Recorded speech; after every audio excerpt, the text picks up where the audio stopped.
할렐루야. 오늘도 주의 전을 찾은 우리 모든 성도님들이 우리를 향한 하나님의 확실한 사랑에 감사의 고백으로 찬양을 올려드리기를 주의 이름으로 축원합니다.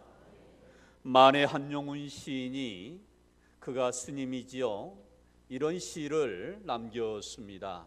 사랑하는 까닭이라고 하는 시인데요, 한번 제가 읊조려 보겠습니다. 내가 당신을 사랑하는 것은 까닭이 없는 것이 아닙니다. 다른 사람들은 나의 홍합만을 사랑하지만은 당신은 나의 백발도 사랑하는 까닭입니다. 내가 당신을 그리워하는 것은 까닭이 없는 것이 아닙니다. 다른 사람들은 나의 미소만을 사랑하지만은 당신은 나의 눈물도 사랑하는 까닭입니다. 내가 당신을 기다리는 것은 까닭이 없는 것이 아닙니다. 다른 사람들은 나의 건강만을 사랑하지만은 당신은 나의 죽음도 사랑하는 까닭입니다. 아멘 하시면 안 돼요? 사랑하는 까닭, 사랑하는 이유이겠죠. 좀 수준이 있는 그런 사랑의 고백이 아닌가 싶습니다. 많은 사람들이 우리를 사랑할 때 다른 사람들은 나의 홍합만을 사랑하지만 젊고 아름다운 그런 여인의 모습을 빗대어서 그렇게 표현한 거랍니다. 그렇지만 당신은 나의 백발까지도 사랑한다. 뭐 젊고 아름다운 그러한 미만을 보고 사랑한 것이 아니고 때로는 나의 추함도 사랑한다, 그런 의미 아니겠습니까? 또 심지어는 다른 사람들은 나의 미소만을 사랑하지만 그러나 당신은 나의 눈물까지 사랑한다. 나의 아픔, 나의 고통, 나의 그러한 괴로움까지도 기꺼이 사랑해 주는 것, 고맙다는 거지요. 뿐만 아닙니다. 다른 사람들은 나의 건강만을 사랑하지만 그러나 당신은 나의 죽음마저도 사랑한다. 어찌 보면 성숙한 고백이에요. 그런데 그 앞에 그 시어의 한 구절을 보면 내가 당신을 사랑하는 까닭은 없는 것, 사랑하는 것은 이유가 없는 것이 아닙니다. 이유가 있다는 거지요. 다른 사람들은 나의 어떤 젊음, 아름다움, 미소, 건강 이런 거 보고 사랑하지만 당신은 나의 눈물, 나의 백발, 나의 죽음까지 사랑하니 그러니 나도 당신 사랑합니다. 그 얘기 아니겠어요? 수준이 있는 사랑을 고백하긴 했지만 어디까지나 우리 인간의 사랑은 이와 같이 어떤 것에 대한 때문에의 사랑이 강합니다. 즉 다시 말하면 조건이지요. 우리 인간의 사랑은 조건이 없이 사랑할 수가 없더라는 거죠. 그래서 실제적으로 젊은이들이 결혼을 앞두고 배우자를 선택을 할 때는 그 조건을 다 보게 돼 있어요. 저도 사실 이렇게 좀 중매를 좀 한번 해볼까 하고 젊은 사람들 이렇게 저렇게 좀 이렇게 알아보면요, 제 나름대로도 조건을 따지더라고요. 그렇지 않겠어요? 제가 중매를 섰는데 그래도 목사님이 이런 사람 소개했다 이렇게 돼야 되는데 엉뚱한 사람 소개해가지고 그게 나중에 그분들에게 오히려 더 불편함을 주지 않을까 해서 중신을 설락해도요 쓸 수가 없더라고요. 어려워요. 그래서 그런지요, 요즘 최고의 직장 중에 하나를 꼽히는 게요, 뭐 여러 가지가 있겠지만 이런 유머가 있어요. 최고의 신랑 신부감이 어떤 직장인 줄 아세요? 초등학교 선생님이랍니다. 비록 큰 돈은 벌지는 못해도 그래도 나름대로 계속해서 안정적으로 가정생활을 누리고 살 수 있는 정도면 초등학교 교사가 너무 좋대요. 신랑 신부감으로. 두 번째, 그 다음 좋은 신랑 신부감의 그러한 직업이 뭔 줄 아세요? 그 다음 좋은 사람, 이혼한 초등학교 선생님이랍니다. 이혼해도 좋다는 거예요. 이혼해도 안정적으로 살 수만 있다면. 근데 더 기가 막힌 것은 세 번째 신랑 신부감이 어떤 직업군인 줄 아세요? 애 딸린 초등학교 선생님이랍니다. 그만큼 요즘 경제 생활이 불안해요. 사실 저 인서울 흔히 말하는 스카이를 비롯해서 인서울하는 학교 들어가면 뭐 60, 70까지 보장해 주는 그런 기업이 별로 없어요. 좋은 기업일수록 좋은 대학 나온 사람들이 그 대학에 들어갔다가 직장에 들어갔다가 일찍 명퇴하는 일이 지금 현실이잖아요. 그러다 보니까 사람들이 조건을 따집니다. 그래서 어떤 사랑이라고 하는 것이 그 사람이 건강하면, 그 사람이 어떤 경제적으로 안정되어 있으면, 그 사람이 좋은 직장을 가졌으면 그것이 먼저예요. 그 사람 사랑하는 것은 나중이더라고요. 그래서 이것 때문에 사실 우리같이 이제 좀 젊은 사람들 이렇게 커플로 좀 잘 엮여줬으면 좋겠다고 관심 갖고 어떻게 누구라도 좀 해줬으면 쓰겠다 하는 그런 일, 이거 이루기가 어렵더라고요. 성도 여러분, 그렇습니다. 우리가 이걸 부정하는 건 아닙니다. 사람이 사는 그런 환경에서 때문에의 사랑, 조건을 볼 수밖에 없지요. 그거 안 보고 어떻게 결혼합니까? 어떻게 삽니까? 그런데 우리 하나님의 방식, 우리 하나님의 사랑의 방식을 보면 하나님은요, 조건이 없이 사랑하셨던 것을 오늘 본문에서 우리에게 말씀합니다. 한마디로 말하면 우리의 조건과 상관없이 무엇 때문에 하나님이 우리를 사랑하신 것이 아니고 그럼에도 불구하고의 사랑을 우리에게 세 가지를 소개하는데 그 첫 번째가 뭘까요?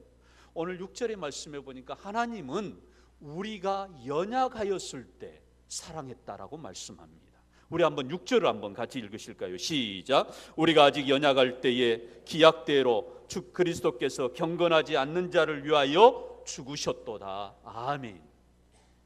여기 중요한 대목이 나옵니다. 하나님께서 우리가 아직 뭐 하였을 때에, 연약하였을 때, 연약하였을 때 이 말의 의미가 뭐냐면 굉장히 깊은 단어로 쓰여졌어요. 의미가 깊어요. 무슨 뜻이냐면 도움이 전혀 없는 상태, 도와주지 않으면 살아갈 수 없는 상태, 그 상태를 가리켜서 연약한 상태라고 말합니다. 그 사람에게는 도저히 소망이 없는 상태, 그 상태를 연약한 상태다, 그렇게 말하고 있어요. 영적으로 보면 전적인 무능함을 얘기하는 것입니다. 그러니까 우리에게는 더 이상의 구원의 소망이 없는 거예요. 도저히 이 사람이 그 죄악이라고 하는 그 늪에서 빠져나올 수 있는 구원의 소망이 없어요. 누군가가 도와주지 않으면 평생 그 자리에서 그냥 살다가 가게끔 되어 있는 상태, 그걸 가리켜서 성경은 연약한 상태라 그렇게 말하는 거예요. 사실 우리가 연약한 상태의 경험을 다 했어요. 우리는 다 이제 장성해서 잊어버렸습니다마는 우리 부모님들이 우리를 길러내실 때 우리가 연약한 상태, 대략 연령적으로 보면 한 0세, 1세에서부터 한 4, 5세까지를 대략 그렇게 볼 수 있다고 저는 봅니다. 여러분, 결혼한 부부가 아이를 임신했어요. 얼마나 기쁩니까? 그럼 이제 임신한 그 아이, 그 생명체를 위해서 아내의 배 위에다가 손을 얹고 축복기도 하고 좋은 음악 들려주고 또 좋은 어떤 노래, 이러한 뭐 좋은 그런 이야기를 들려주잖아요. 그래서 정말 10달 동안 애를 씁니다. 좋은 것 먹이고 좋은 생각하고. 그래서 이제 딱 태어나면은 얼마나 그 아이가 기쁜지. 그래서 그 아이를 보면요, 이 아이가 혼자 제 힘으로 뭐 할 수 있는 게 없어요. 그러니까 엄마고 아빠고 온통 그 아이의 24시간의 그 모든 것을 아이의 눈높이에 맞춰주잖아요. 부모가 도와주지 않으면 제대로 지가 먹을 거 하나를 찾아 먹을 수도 없어요. 저도 제 큰아이, 딸아이 처음에 이렇게 태어났을 때 이제 그 해민 산부인과에서 이제 있다가 이제 저희 집으로 왔어요. 근데 이제 방으로 이제 딱 이렇게 왔는데 딱 어느 날 우리 집의 주인이 바뀌었더라고요. 어떻게 바뀌었냐면 제가 주인이었는데 그 딸아이가 이제 주인인 거예요. 안방을 딱 가운데 차지하고, 그리고 제일 가운데 이 아이가 누워 있고 저는 이제 거실에서 자거나 서재에서 자야 되는 거예요. 그런데 보세요. 이 아이가 울면 우는 대로 저도 달려갑니다. 아내도 달려갑니다. 물론 옆에서 아내는 자고 있지만 온통 수발을 다 들어줘요. 왜요? 이 아이를 안 도와주면 안 되거든요. 도움을 주지 않으면 이 아이는 연약하기 때문에 살아날 수가 없어요. 하루는요, 제일 환경이 바뀌어진 것 중에 제가 싫어했던 게 뭐냐면은, 아이가 이제 그 집에 와가지고 딱 환경이 바뀌어진 것 중에 첫 번째가 뭐냐면은 응아를 하잖아요. 그럼 냄새가 온 방에 진동하잖아요. 그러면 제가 한 그때 그 11월, 12월이니까 추운 때 아닙니까? 막 문을 닫을 때였어요. 근데 막 응아하면 막 냄새 막 나가라고 문 열어놓고, 그럼 어떻게 돼요? 아이가 감기 걸리죠.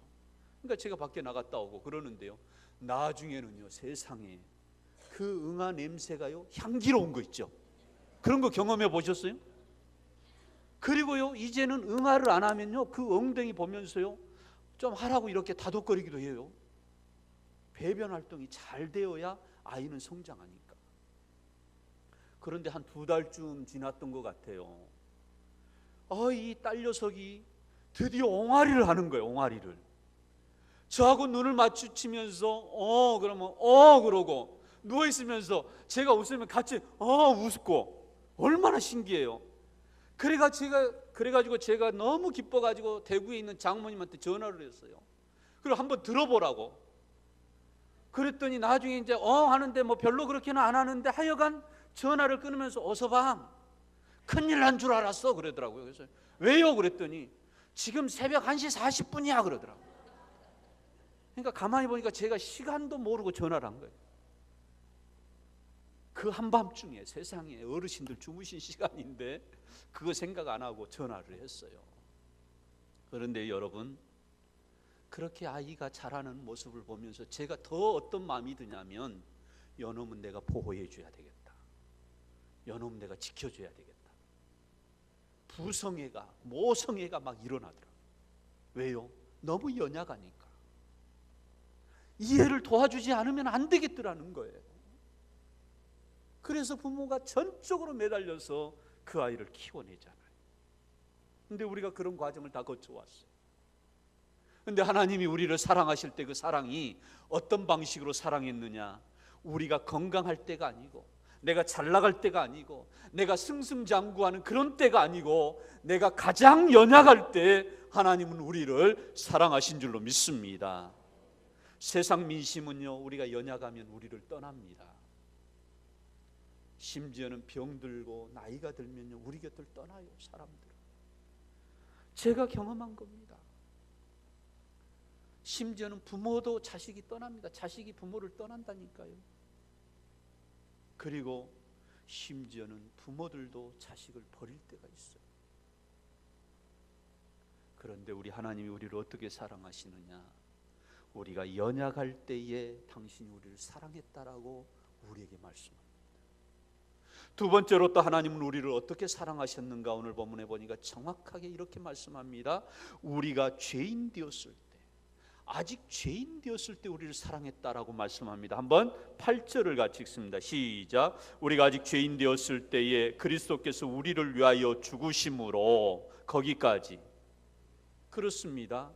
우리가 아직 어떤 상태에 있을 때 우리를 사랑했다고 말씀합니까? 죄인 되었을 때. 이 죄인 되었을 때라고 하는 것은 한마디로 말하면 전적인 타락과 부패로 인해서 우리가 구원의 소망이 끊어져 있는 상태, 하나님과 영적으로 단절되어 있는 상태. 그럼에도 불구하고 하나님은 우리를 사랑하셨다, 그렇게 말씀합니다. 사랑하는 성도 여러분, 저는 이 말씀이 너무너무 좋아요. 이게 무슨 얘기냐면, 내가 죄 짓는 자리에 있을 때 있잖아요. 내가 하나님의 말씀을 떠나서 죄를 짓는 자리에 있을 때도, 내가 여전히 죄 가운데 있을 때에도 하나님은 나를 사랑하시는 줄로 믿습니다. 그 이야기입니다. 내가 깨끗하게 살고 거룩하게 살고 내가 의롭게 살고 예배하는 삶으로, 기도하는 삶으로 내가 거룩하게 살면 하나님이 나에게 쫓아와서 그래, 너 참 내 마음에 든다 그러면서 사랑하신 것이 아니라, 내가 설령 말씀을 떠나서 살고 있을지라도, 내가 저 세상 가운데서 하나님의 영광을 가리는 일을 하고 있을지라도 하나님은 나를 포기하거나 나를 떠나거나 나를 버릴 수 없는 하나님의 사랑이 우리 하나님 안에 있는 줄로 믿습니다. 그래서 내가 죄인 되었을 때, 그래서 우리 예수님이 이 땅에 오신 목적도 분명하게 우리에게 마가복음 2장 17절에서 이와 같이 말씀합니다. 우리 한번 같이 읽습니다. 시작. 나는 의인을 부르러 온 것이 아니요 누구를 부르러 왔다고요? 죄인을 부르러 왔노라. 아멘. 여러분, 우리 예수님이 이 땅에 오신 것은 죄인들을 부르기 위해서 오셨어요.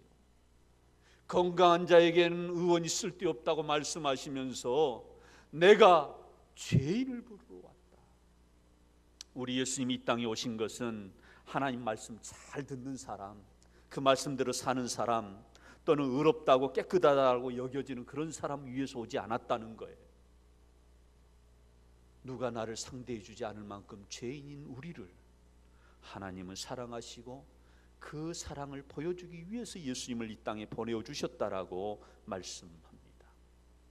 또한 마지막 세 번째로 우리에게 또 하나님이 어떠한 사랑의 방식을 소개하느냐, 우리가 원수 되었을 때, 왼수 되었을 때 하나님이 우리를 사랑하셨다, 그렇게 말씀합니다. 우리 한번 10절 같이 읽습니다. 시작. 곧 우리가 원수 되었을 때에 그의 아들의 죽으심으로 말미암아 하나님과 화목하게 되었은즉.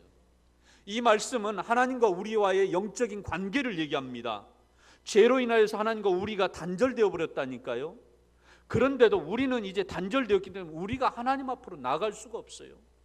하나님을 아버지라고 부를 수가 없는 거예요. 영적으로 단절됐기 때문에. 그러나 단절됐다고 해서 하나님이 그래 너와 나는 단절되었어, 그래서 그 관계를 끊어버리고 아예 하나님이 우리를 쳐다보지 않는 것이 아니라 여전히 우리가 죄악 가운데 있고 우리가 왼수 관계에 있을지라도 하나님은 우리를 사랑하고 계시다라는 이야기입니다. 믿습니까? 그렇습니다. 그래서 예수 그리스도를 이 땅에 보내주신 거예요. 우리가 아직 원수 되었을 때, 하나님과 지금 화목한 관계가 아닙니다. 하나님과 지금 사이가 좋은 관계가 아니에요. 여전히 하나님과 우리 사이에는 이렇게 막힌 담이 있어서 거리가 멀어요. 그러한 가운데 있어서도 우리는 하나님 앞에 나아갈 수가 없지만, 그러나 하나님은 우리를 사랑하셨다라고 말씀합니다. 사도 바울의 간증입니다. 그가 예수 믿는 사람을 박해하고 잡아다가 옥에 가두는 일을 했지 않습니까? 그러다가 다메섹으로 가는 길에 그가 예수님을 만난 거예요.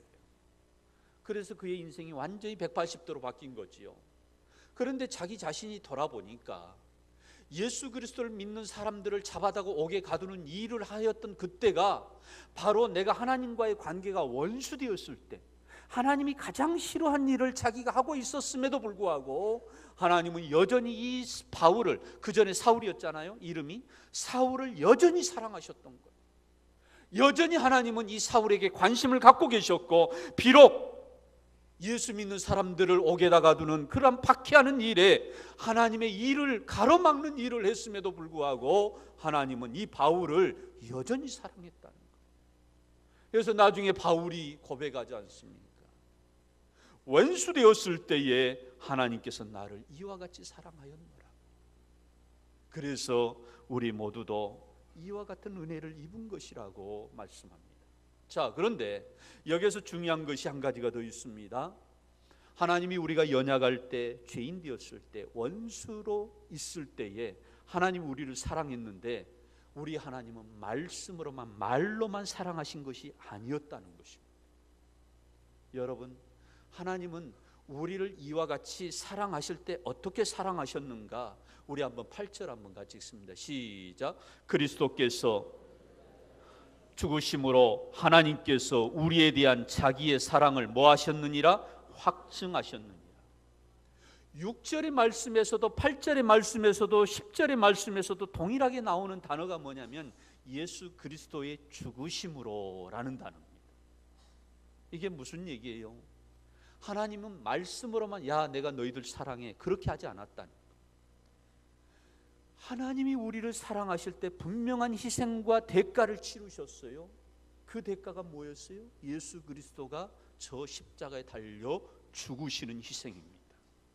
그리스도가 죽으심으로, 예수 그리스도를 십자가에 내어주셔서 예수님이 십자가에서 죽기까지 우리를 사랑하셨는데, 이것이 우리를 향한 하나님의 자기 사랑의 뭐라? 확증이라, 확실한 증거라는 거예요. 확실한 증거. 그렇습니다.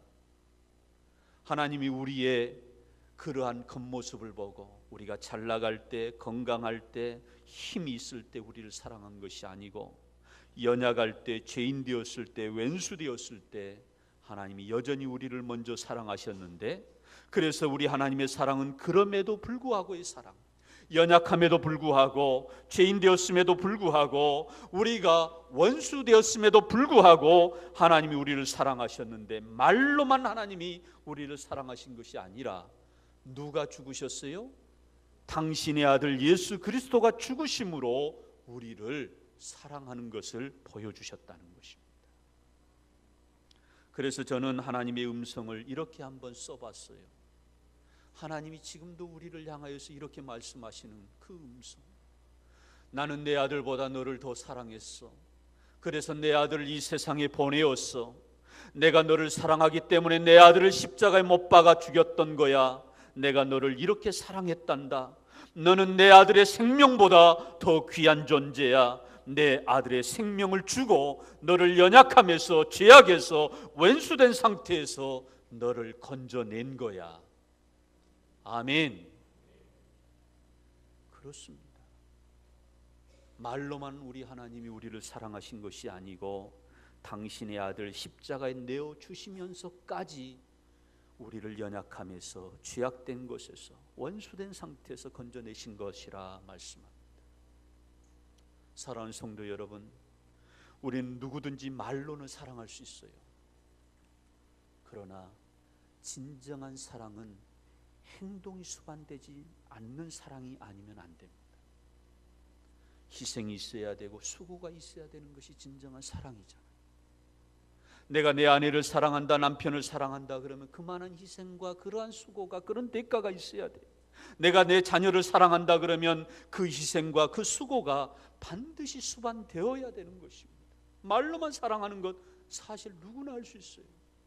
그런데 언제 제가 한번 신방 갔더니 목사님, 말로라도 좀 했으면 쓰겠어요 그러시더라고요. 말로라도 내가 그 인간한테 사랑한다는 말을 좀 들어봤으면 좋겠어요. 그런 말씀을 하시더라고요. 깜짝 놀랐어요. 근데 가만히 보니까 그분의 집사님이나 우리 어머님의 연세나 비슷하더라고 보니까.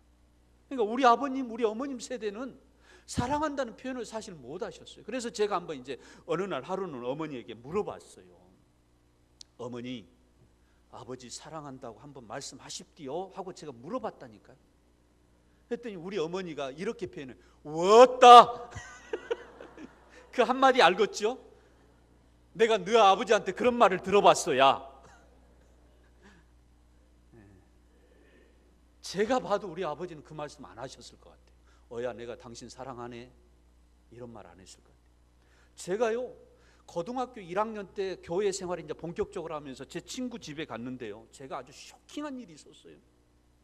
그 일은 제가 우리 집에서 들어보지 못한, 드라마에서나 들어본 이야기를 그 친구 아버님, 장로님과 권사님이 대화를 하더라고. 서로 부르실 때 어떻게 부르냐면 여보 그러더라고요. 제가 깜짝 놀랐어요. 그게 80년 초창기입니다. 우리 아버지는 우리 어머니를 부르실 때 이렇게 불러요. 어야 세실 때 그래요. 그러다가 대답이 안 오잖아요. 그러면 성질 내가지고 아야 미선아 하고 우리 큰누님 이름 불러요. 제가 그런 칭호, 그런 태코는 부르는 것은 들어봤지만 여보라는 말은 내가 드라마에서나 볼까 말까 했는데 그 장로님, 그 권사님한테 여보 그러더라고요. 깜짝 놀랐어요. 사랑하는 성도 여러분, 오늘 집에 가셔서 말로라도 사랑한다고 한번 고백할 수 있기를 바랍니다. 한번 따라서 합시다. 말로라도 사랑합니다. 고백하자. 한번 하세요.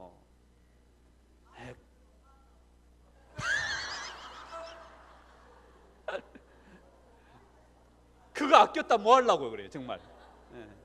정말 한번 하세요. 그럼 말로만 그래도 좋아요. 말로만. 그렇게 해서 사랑이 시작됐잖아요. 그렇습니다. 진정한 사랑은 물론 말로도 표현해야 되지만 그 희생과 수고가 뒤따라지는 것이 진정한 사랑이에요. 그런데 우리 예수님이 바로 저 십자가에서 희생하신 것, 그게 하나님의 사랑을 가장 확실하게 보여주신 것이다. 그런데 이 하나님의 사랑을 확실하게 보여주는 것 정도가 아니라 아예 우리에게 이 사랑을 부어줬다라고 말합니다. 우리 한번 5절을 한번 읽어보십시다. 5절입니다. 시작. 성령으로 말미암아 하나님의 사랑이 우리 마음에 뭐한 바 되었으니 부은 바 되었으니, 부어주셨답니다. 이미 우리 안에 하나님의 사랑이 부어졌다는 거예요. 저는 이 사랑을 느낄 수 있기를 주의 이름으로 축복합니다. 여러분, 이것은 무슨 얘기냐면 성령으로 말미암아 하나님의 사랑이 우리의 마음에 부어졌다, 이 얘기는 내가 달라고 해서 하나님이 나에게 부어준 게 아니라는 얘기예요. 그 얘기는 내 공로나 내 선행이나 내 어떠한 믿음을 보고 하나님이 나에게 이 사랑 주신 것이 아니고, 그래 너는 연약해, 내가 너 도와주지 않으면 안 돼, 너에게는 구원의 여망이 없어, 내가 너 도와주지 않으면 안 돼, 연약하니까 하나님이 우리에게 이 사랑을 부어주신 줄로 믿습니다. 우리가 죄인입니다. 더 이상 우리가 하나님 앞에 나아갈 수가 없어요. 구원을 받을 만한 어떠한 조건도 없어요. 그럼에도 불구하고 우리를 사랑하신 줄로 믿습니다. 그리고 더 나아가서 우리가 하나님과 원수되었을 때 하나님이 우리에게 이 사랑을 부어줬다고 말씀합니다. 그런데 여러분, 여기에서 그치는 것이 아니더라는 것입니다. 하나님이 우리를 사랑하셨는데 이걸로 그치는 것이 아니고 우리에게 주어진 복이 있어요. 그 복이 뭘까요? 오늘 세 가지를 정확하게 우리에게 말씀합니다. 한번 9절을 한번 같이 읽습니다. 9절입니다. 시작. 그러면 이제 우리가 그의 피로 말미암아 의롭다 하심을 받았으니 더욱 그로 말미암아 진노하심에서 뭐를 받았으니 구원을 받을 것이니. 여러분, 하나님이 당신의 사랑을 구체적으로 예수님을 통하여 저 십자가를 통해서 보여주셨는데, 그걸로 인해서 우리에게 얻어진 게 뭐라는 거예요? 우리가 죄인에서 어떠함을 얻었다는 거예요? 의롭다함을 얻었다는 거예요. 그리고 이제는 죄에서 우리가 더 이상의 소망이 없는 연약한 존재였는데 우리가 진노에서 뭘 받았다는 거예요? 구원을 받았다는 거예요. 하나님의 사랑이 그냥 우리를 십자가에 예수 그리스도를 못 박아 죽이는 것으로만 끝나는 것이 아니라 그것을 통해서 우리에게 얻어지는 복이 뭐라고요? 의롭다함을 얻게 되었고, 우리가 뭘 받았다? 구원함을 받았다는 거예요. 할렐루야. 두 번째로 또 우리가 하나님과 화목하게 되었다라고 말씀합니다. 우리 한번 10절을 같이 읽습니다. 시작. 곧 우리가 원수 되었을 때에 그의 아들을 죽으심으로 말미암아 하나님과 뭐하게 되었다? 화목하게 되었은즉. 아멘. 드디어 이제는 우리가 예수 그리스도의 죽으심으로 말미암아 하나님과 우리가 화목한 관계가 되었다는 거예요. 왼수 관계에서 무슨 관계로? 화목한 관계. 그게 우리에게 주신 복이라는 거죠. 마지막으로 세 번째가 어떤 복입니까? 하나님 안에서 즐거운 인생, 기쁨의 인생을 살도록 우리에게 복을 주셨다고 말씀합니다. 우리 한번 11절 같이 읽습니다. 시작. 그뿐 아니라 이제 우리로 화목하게 하신 우리 주 예수 그리스도로 말미암아 하나님 안에서 또한 뭐 하느니라? 즐거워하느니라. 아멘. 그렇습니다. 우리가 이러한 것에서 기쁨의 생활, 즐거움의 생활을 하도록 우리에게 이런 기쁨을 주셨다. 이게 바로 하나님의 사랑이다라는 것이죠. 벌써 한 10년이 훌쩍 넘은 것 같습니다. 제가 TV에서 보았던 내용인데요, 한 남편을 찾는 아내의 이야기입니다. 이 아내는 김명숙 씨입니다. 그런데 이 아내가 어떤 남편을 만났냐면 정신지체 장애자를 만난 거예요. 그것도 당신이 그 장애자 보호 시설에서 교사로 일할 때 그 남자를 알게 되었고 정이 쌓이고 연민이 쌓이고 그래서 사랑하는 관계로 발전이 된 거예요. 그래서 이 정상적인 사람이 정신지체 장애자 남자와 결혼한 겁니다. 그런데 정신지체 장애를 입은 남자는 경제력이 없어요. 그러니까 어떡합니까? 그래도 경제생활은 해야 되니까 아내가 좀 더 이제 돈벌이가 되는 곳으로 직장을 갑니다. 그런데 이 일 저 일 해봐도 이게 변변치가 않아요. 그래서 차라리 다시 그 장애인 시설에 가서 내가 일해야 되겠다 하고 다시 그 장애인 시설로 들어가요. 자, 그런데 함께 결혼 생활하던 이 남편이 오해를 한 겁니다. 어떤 오해를 했냐면 당신을 그 장애 시설에다 다시 놓고 아예 감금하는 거예요. 아마 그 어떤 어려움이 있었던 것 같아요. 그래서 이 남편이요 갑자기 그냥 내 집을 나가버려요. 행방불명이 된 겁니다. 그런 가운데서 이 아내가 이 남편을 찾느라고 거의 2달 이상을 보냅니다. 전단지를 가지고 남편 사진 찍어가지고 이런 사람 보시면 연락 주십시오, 살해하겠습니다. 그래갖고 인천 그리고 경기 일대를 돌아다녀요. 근데 이제 못 찾습니다. 그런 가운데서 방송 이 TV 기자하고 만난 거예요. 아니 많은 사람들도 그러고 내가 봐도 좀 그런데 그만큼 이제 찾을 만큼 찾았으면 됐는데 왜 굳이 찾으려고 그러십니까? 하고 물어요. 그때 이 김명숙 씨 대답이 뭔 줄 아세요? 이렇게 대답을 해요. 그는 내가 없으면 아무것도 못합니다. 내가 없으면 그는 살 수 없습니다. 그리고 이제는 나도 그가 없으면 살 수가 없습니다. 여러분, 이 부인의 사랑의 깊이를 알겠어요? 김병의 효자가 없고 어떤 어려움이 있으면 떠나는 것이 세상의 민심인데 이 아내 봐보세요. 그 사람을 향한 사랑이, 그 남자는 내가 없으면 못 살아요. 아무것도 못해요. 그러나 더 중요한 것은 내가 그 사람 없으면 못 삽니다. 우리는 그럴 수 있잖아요. 아유 그 지긋지긋한 인간, 그럴 수 있잖아요. 그런데 이 김명숙 씨는요 이렇게 고백하더라고요. 제가 아주 충격 내지는 신선한 쇼크를 받았어요. 그러면서 저는 이런 생각을 해봅니다. 우리가 하나님과의 관계가 이런 관계다. 그렇습니다. 하나님도 왜 우리를 연약할 때, 죄인 되었을 때, 왼수 되었을 때 그때 우리를 여전히 사랑했을까요? 한마디로 말하면 하나님은 우리가 없으면 재미가 없다는 거예요. 아멘? 그렇다면 우리도 이렇게 고백하였으면 좋겠습니다. 주님, 그렇습니다. 저도 주님 없으면 단 하루도 살 수 없습니다. 이렇게 고백하기를 주의 이름으로 축복합니다. 그래서 바울이요 로마서 8장에서 정말 중요한 고백을 합니다. 누가 우리를 그리스도의 사랑에서 끊으리요? 환난이나 공고나 박해나 기근이나 적신이나 위험이나 칼이랴. 또 마지막 부분에 보면은 높음이나 깊음이나 다른 어떤 피조물이라도 우리를 주 예수 그리스도 안에 있는 하나님의 사랑에서 뭐 할 수 없느니라? 끊을 수 없느니라. 그렇습니다. 이 체험을 바울이 한 거예요. 그렇다면 하나님 우리를 남들이 돌보지 않는 그런 상태, 영적으로 보면 연약한 상태, 죄인이었을 때, 우리가 왼수되었을 때 하나님은 그럼에도 불구하고 우리를 사랑하셨다면 저와 우리 모두도 주님 그렇습니다. 저는 하나님이 없으면 살 수 없습니다. 어떠한 피조물들이라도 나와 하나님의 사랑에서 끊을 수가 없습니다. 이 고백으로 우리는 주님의 사랑 앞에 한 걸음 한 걸음 다가가기를 주의 이름으로 축원합니다. 이 사랑의 고백 앞에 우리가 즐거워하느니라. 마지막 11절의 고백처럼 주님 감사합니다. 제가 뭐 잘났다고 하나님 연약한 나를, 죄인이었던 나를, 왼수되었던 나를 이렇게 사랑하십니까? 우리가 고백하시면서 이 사순절에 더 저 십자가를 우리가 주목할 수 있는 저와 우리 모든 성도들이 되기를 주의 이름으로 축원합니다.